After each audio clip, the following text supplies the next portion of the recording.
Kita mulai informasi pertama, Saudara. Dalam persidangan perintangan penyidikan, sejumlah anak buah Sambo jadi saksi untuk terdakwa Ferdi Sambo.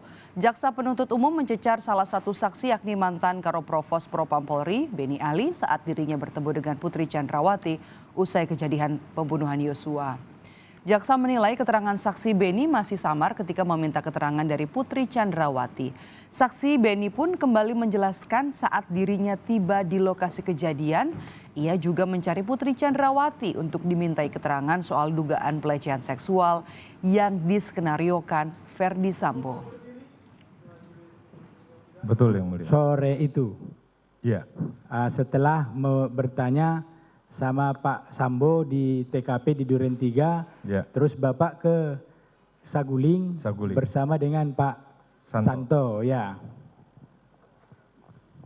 Tadi masih samar terkait dengan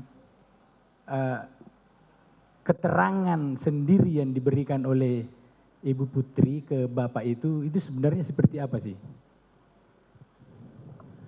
Jadi mohon izin saya menjelaskan sedikit. Jadi saya itu sebagai Karopropos. Yang jelas kalau Karopropos itu terkait dengan kejadian-kejadian yang melibatkan anggota, itu pimpinan biasa menanya saya.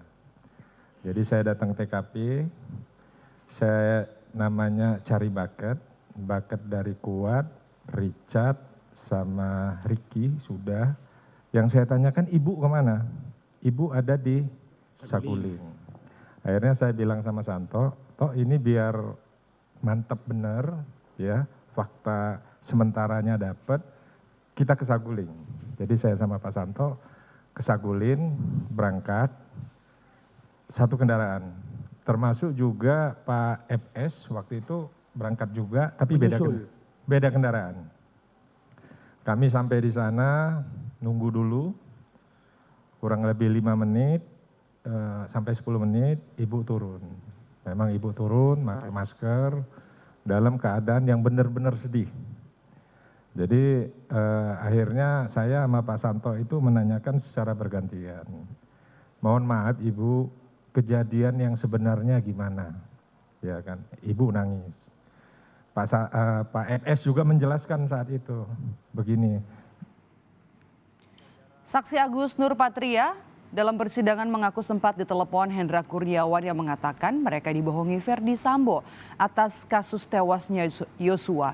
Ketika ditanya pengacara Sambo, Febri Diansyah, Agus Nurpatria mengaku saat itu tidak tahu kisah sebenarnya di balik kasus tewasnya Brigadir Yosua. Sejak kapan saudara mengetahui bahwa informasi yang saudara dengar itu atau skenario di Duren 3 tersebut tidak benar? Itu pada waktu saya mau di Patsus, Pak. Itu adalah tanggal 8 atau tanggal 9, Pak Hendra yang telepon saya. Beliau sampaikan, Gus, kita dibohongin, dikadalin bahasanya Pak Hendra waktu itu.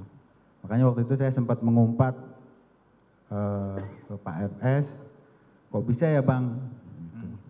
Saya sempat, apa inti dari skenario di Duren 3 atau informasi yang tidak benar tersebut yang saudara ketahui pada saat itu? Pada waktu itu Pak Hendra tidak menyampaikan detailnya, Pak. Enggak, yang saudara ketahui? Yang disampaikan Pak Hendra bahwa kita dibohongin, dikadarin, itu aja, Pak.